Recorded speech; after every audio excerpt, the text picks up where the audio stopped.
This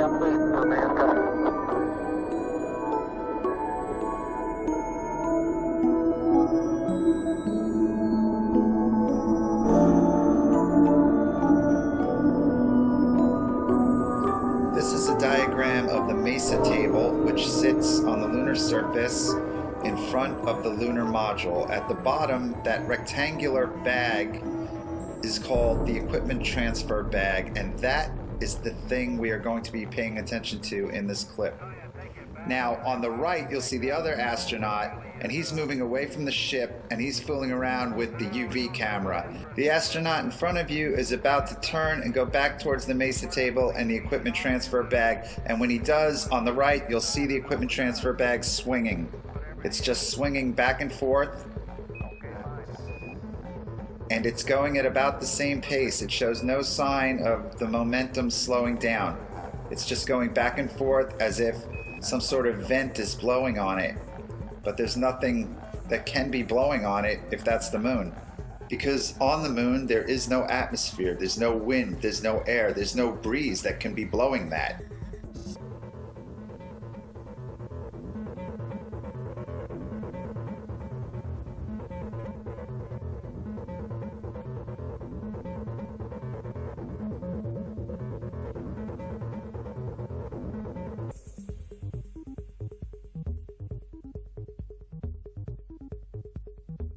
This clip is from the closeout of EVA-1, Apollo 16, and the next clip is from the closeout of EVA-3, also Apollo 16. And we're going to see the same phenomenon with the equipment transfer bag. As soon as astronaut Charlie Duke attaches it to the MESA table, it starts swinging on its own again, as if it was being installed right over a vent. But then it gets really interesting because I think they notice it and they discuss it and then take corrective actions. Hey, John? Yeah? Take a look. No? Okay, Charlie, you should have...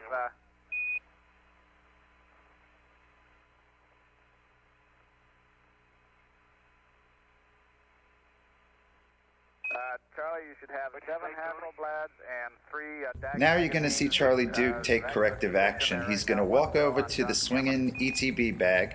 He's going to remove the camera that's attached to his chest. He's going to put it on top of the MESA table, and then he's going to put his camera in the ETB bag, and then he's going to remove the bag from the straps, and he's going to place it on top of the MESA table so it's no longer swinging from the straps. And there's obviously a voice we can't hear organizing the charade-like diversion you are about to see. Where's the bag that the good old UV...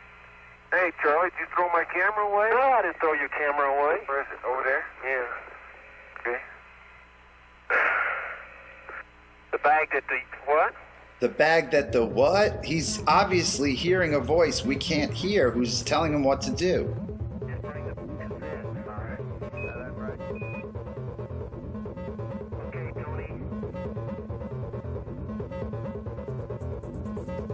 This is just a really strange scene. Now watch as he walks away. You'll see he no longer has the camera. You can't have any wind or breeze or ventilation on the moon. But this thing is like a perpetual motion machine. And this is how they corrected that motion, by taking it off the straps and putting it on top of the table.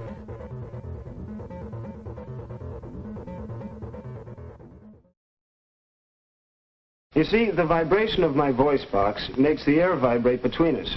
Then when the air vibrates your eardrum, you hear what I'm saying. But maybe you've seen a demonstration of a bell under a glass jar? With normal air inside the jar, you could hear the bell clearly. But when the vacuum pump drew the air out of the jar, there was nothing inside to carry the vibrations of the bell. Nothing until the air was let back into the jar. They can't forget your photo numbers. And this is core tube number 2. Okay? I can almost drive it without a hammer. But if you'll hand it to me, I'll get it in a second. I'm going to take a couple more shots of this before we leave. Get it all in, I get the pictures. All right? Try it in real easy, Houston. The sounds in space, it's odd to have a hammer or a metal tool and bang it against something and hear absolutely nothing. You can, sound won't travel in a vacuum, so there you are outside and you could be hitting something, no sound at all. In space, since there's no atmosphere, there's no air, if you bang on something when you're doing your spacewalk, you will not be able to hear that. And this leads us to the dilemma of our final segment. All modern astronauts, such as Piers Sellers and Mike Massimino, claim to hear absolutely nothing when they're out on the International Space Station in the vacuum, banging away with metal tools and objects, whereas during the Apollo missions, all kinds of sounds have been recorded that should not be possible if they are on the moon in the vacuum of space. Okay, just the fact you're almost driving without a hammer.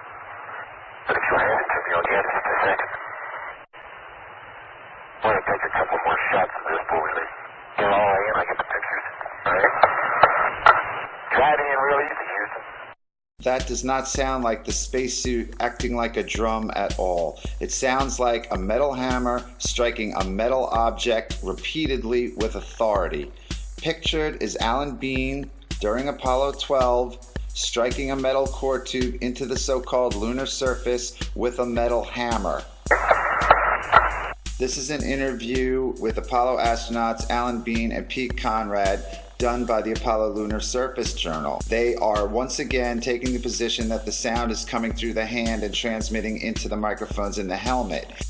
Alan Bean says, "I would have said it wasn't possible," and Pete Conrad responds, "The other guy can't hear it." If the sound is coming through Alan Bean's microphone, then like his voice, it must be transmitted directly into the headset of Pete Conrad, so his statement makes no sense. Alan Bean's statement makes a lot of sense, since it would not have been possible in a vacuum. When Bean says, "I would have said it wasn't possible," he has science on his side. And he also has NASA on his side, at least up until August 19th, 2011. And this brings us to the most important graphic in the film. This is a web page that has been disappeared from the internet by NASA as of August 2011. However, this page, which was created for children, you can see the banner at the top, Lunar Science for Kids. This page directly contradicts the assertions made in the Apollo Lunar Surface Journal concerning the hammering sounds in Apollo 12, 15, and 17. This page talks about the science involved with sound on the moon, and it does so correctly. And that is why NASA has disappeared it from the web. The contradiction between the journal and this page was brought up in the very popular Moon Zoo forum. And that is where I first became aware of the situation. Reader Tom128 pointed out the contradiction between the site for children and the journal. And I went looking for the site for children and could not find it.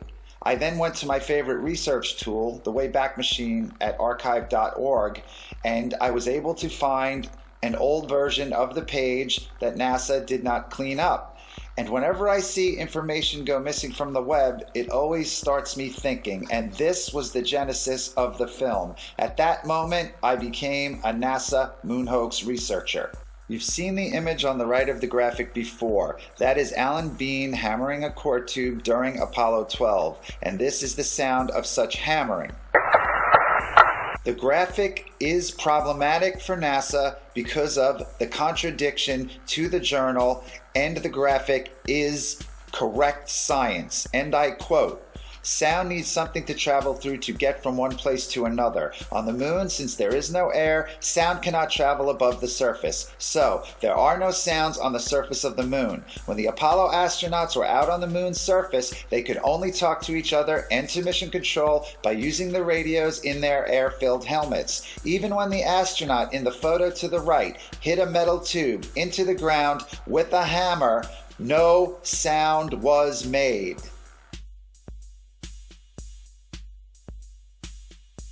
All of the sounds so far analyzed were made by the astronauts as they were handling tools, but now we are going to analyze some sounds that are made a distance away from the astronauts.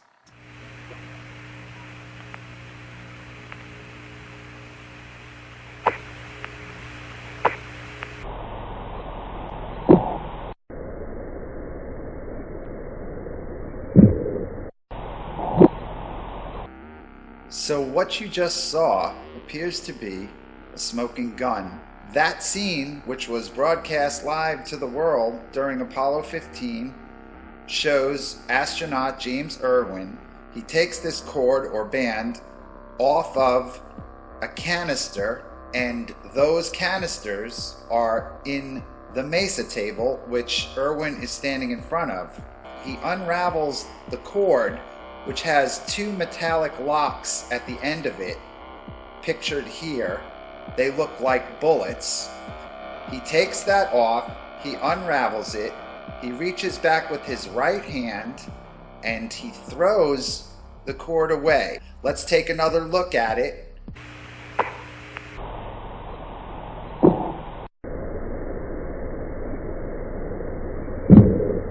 So the argument has been made for the hammering that the sound is coming through the glove and it's miraculously getting into the microphones. But we don't have to deal with that argument because James Irwin releases the object and it hits the ship and he's not touching it, and that sound is picked up by the microphone inside the astronaut's helmet. And you can always tell that that's the microphone in play because you will always hear the sound of the suit air supply system in the background whenever the astronaut is transmitting, and you will hear this sound remain on for a split second after the astronaut stops transmitting. Yeah, you better believe it. Yeah, you better believe it. Both the outside of the ship and the inside of the ship in the cabin are in the vacuum because the lunar module does not have an air hatch. So when the astronauts leave the lunar module, it is depressurized. Microphones in the lunar module plug into the audio centers. The only voice possibilities are through the use of the headsets. They took off with 6 microphones, 3 Snoopy caps. Each astronaut also had a lightweight headset at launch. While they were on the moon and the suspect audio event took place, they were wearing their Snoopy caps. Communication cables, which are the umbilical cords that the astronauts plugged into while in the lunar module, as you can see from the checklist, were stowed prior to EVA. Also, looking at the same exact checklist, we can see that the lightweight headsets were also stowed prior to EVA. So, there were no live microphones inside the cabin.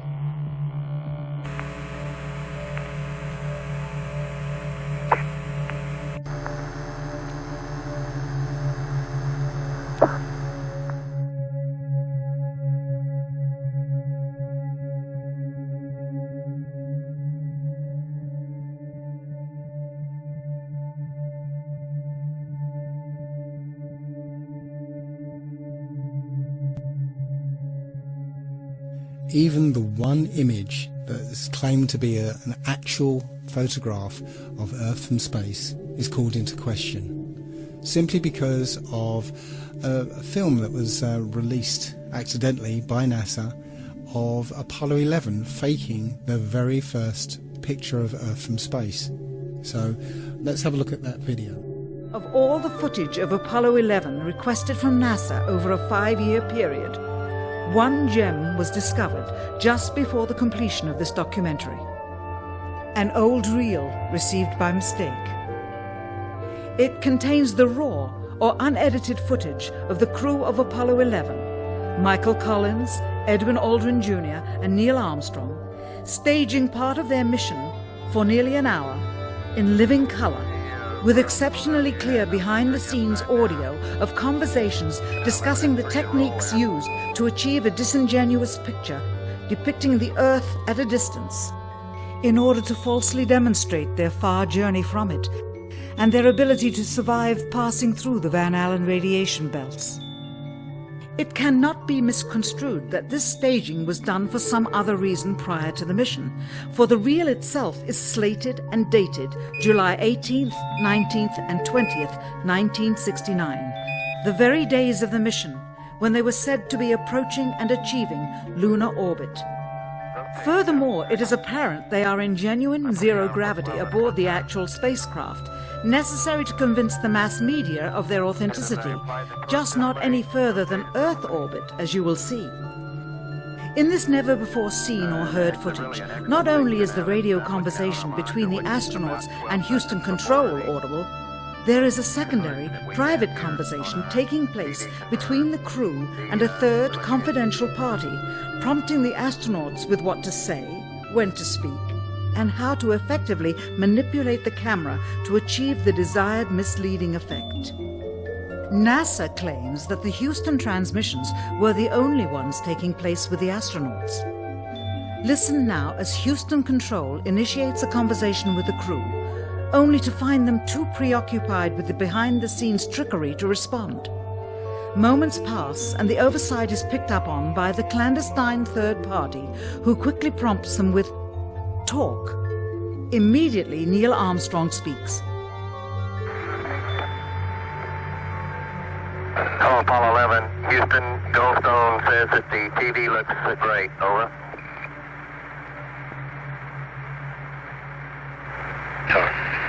Okay, Roger. We're wrapping in on Earth. Again, the illusion they are attempting to create is the Earth at a distance to demonstrate their far journey from it and their ability to survive passing through the Van Allen radiation belts. Understand, too, that only about 20 seconds of this raw footage was ever broadcast to the public, and these conversations discussing their deception were believed to be private. Until now. Here they discuss that these television transmissions were in fact not broadcast live as everyone believed. They were first screened and edited for playback later. Roger, Neil, we just wanted a narrative such that we can, when we get to playback, we can sort of correlate what we're seeing. Thank you very much. Here they discuss the fact that they have turned out the lights and have blocked out sunlight from entering the spacecraft through the other windows, as to not cause any reflected light to fall onto the spacecraft's wall in the foreground. Okay, very good. Well, we shut out the sun coming in some of the other windows into the spacecraft, so it's looking through the number one window, and there isn't any reflected light. The reason this was done is so that the truth of the matter would not be revealed. It is this. Though the federal government would have you believe that this is a view of Earth from a distance out of the spacecraft's window as it nears the moon, it is not. What they have ingeniously done is placed the camera at the back of the spacecraft and centered the lens on a circular window in the foreground, outside of which it is completely filled with the Earth in low orbit. The circumference of the window then appears to be the diameter of the Earth at a distance, with the darkened walls of the spacecraft appearing to be the blackness of space around it. That is why they wanted the interior dark and blocked out the sun from entering through the other windows.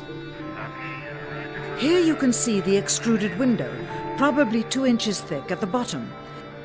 This is because the Earth's shine is coming in at a downward angle. It also causes the Earth to appear to be an irregularly shaped circle, for you are seeing the outside of the window at the bottom and the inside of the window at the top, which together form 2 different sized halves of a circle. Subsequently, this take was never used. As they perfected the shot, a crescent-shaped piece of black material was inset slightly into the window to create the illusion of the Earth's terminator line dividing night and day. It is uncannily convincing. During this segment, intended to be edited and played back later for the worldwide television audience, dated July 18, 1969, Neil Armstrong condemns himself as he states that he is 130,000 miles out, or halfway to the moon, as the NASA flight log also states on this date. when he is in reality in low Earth orbit of a few hundred miles.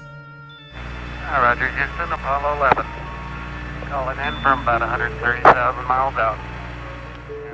Here, during another segment, also intended to air after review, Neil Armstrong falsely explains to the viewers how the shot is attained by putting the camera's lens to the window's glass, as it would have to be if they were the claimed distance away from the Earth. We only have one window that has a view of the Earth, and it's filled up with a TV camera. If the window was completely filled up with a TV camera, as he stated, then an astronaut's arm would not be able to get between the camera and the window, as it obviously does here in this outtake. South America becomes invisible just off beyond the Terminator or inside the shadow. You can also notice how the astronaut operating the camera reacted to the mistake by attempting to pan away from it. Blue gas, city white bands of major cloud formations across the Earth.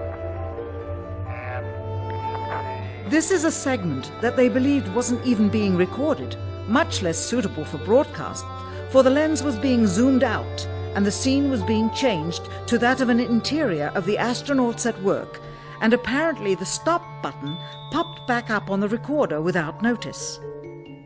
Here is the diffused work light that they used to see camera controls, but not throw light onto the spacecraft's wall.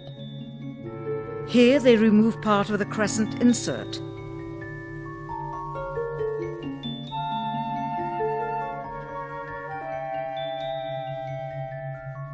Finally, the iris is opened up and you can see the real location of the camera and the very bright and near Earth out the window. Here is the slate for the 19th of July, and the same shot of trickery on the 19th of July, and then the 20th, and the same misleading shot on the 20th. Later that evening, they were said to be walking on the moon. How can this be when they were in Earth orbit only 9 hours earlier, and the moon is some 3 days' journey away? Furthermore, if they genuinely went to the moon, why would they be faking any part of it? Why this trickery with the window? By faking being halfway to the moon, it becomes apparent that they did so because they could not even go halfway. It thus confirms that the stumbling block to their success was the lethal radiation of the Van Allen radiation belts. Since the same equipment was used on the subsequent missions in the 40 months that followed, none of them could have gone to the moon. They only increased their proficiency at staging them. So apparently the moon is 238,000 miles away. But if you just put that aside for a second and just look at the moon, perhaps you'll notice this. In this example, only the clouds close to the moon are lit up, not the clouds further away. That indicates that the moon is much, much closer than we've been told. Because if the moon were 238,000 miles away, then all the clouds should be illuminated, not just the ones closest to it. And here's an example of a schoolboy mistake. This is a famous picture from Apollo 8, which is entitled Earthrise. It was taken from above the moon's surface, looking back at the Earth. The only problem is, the Earth appears the same size as the moon appears from the Earth. But the Earth is 4 times the size of the moon. So it should have looked like this. Somebody screwed up. Now, there will be some people who still think we went to the moon. I can't believe that there are still people who think that 1969 technology went over 400,000 miles, managed to navigate to the moon using computers that were orders of magnitude less powerful than the first iPhone, passing through the immensely hazardous Van Allen radiation belts, which, by the way, NASA cannot figure out how to get through today, somehow landed on the moon, spent a delightful few days planting flags, playing golf, riding around on dune buggies, and then took off, or rather levitated off the lunar surface, only briefly nipping back to pick up the person operating the camera, and returned safely. And not just once, but 7 times.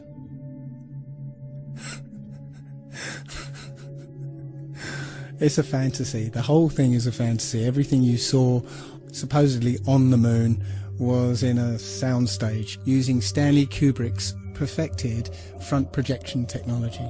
And I'm not going to spend much time. There's plenty of evidence to show that it was completely faked. It was complete fantasy.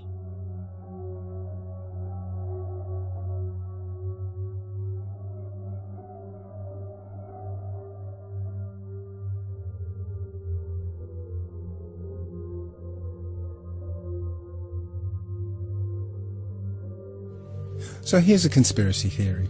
If I was on the receiving end of upwards of 200 billion of taxpayers' money, perhaps this is what I would do. Well, I'd spend a few million on some of what they call hero models. Space shuttle mock-ups that look the part, have lots of flashing lights and computer screens and stuff, but are not flyable. They'll end up collecting dust in museums anyway. Then I would have a few mock-ups that I would fly into space, but really would basically fly out of sight and ditch in the sea, getting destroyed in the process. Then I would spend a few million, perhaps even $1 billion, let's give the taxpayers their money's worth. Perhaps I'll spend $1 billion or so on developing a plane that looks like the space shuttle. There you go, job done. No refunds. So let's change the launch profile of the space shuttle for my new classified one.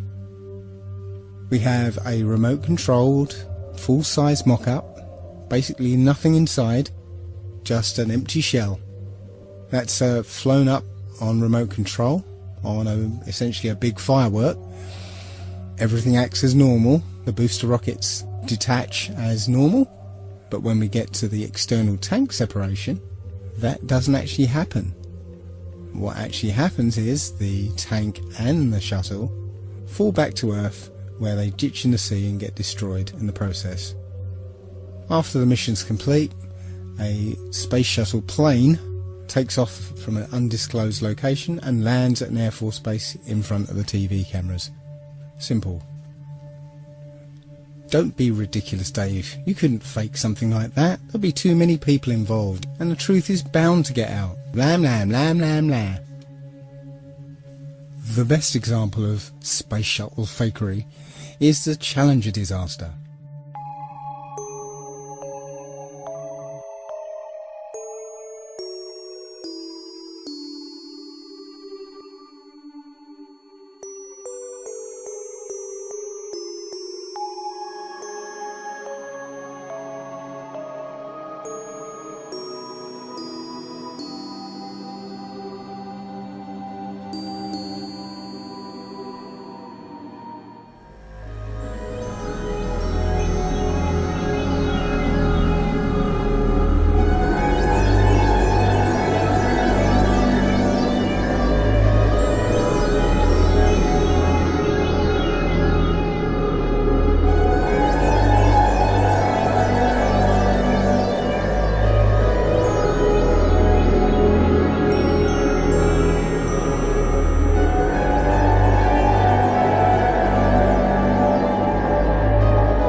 In 1986, the shuttle Challenger exploded about 74 seconds after takeoff, killing all 7 astronauts inside.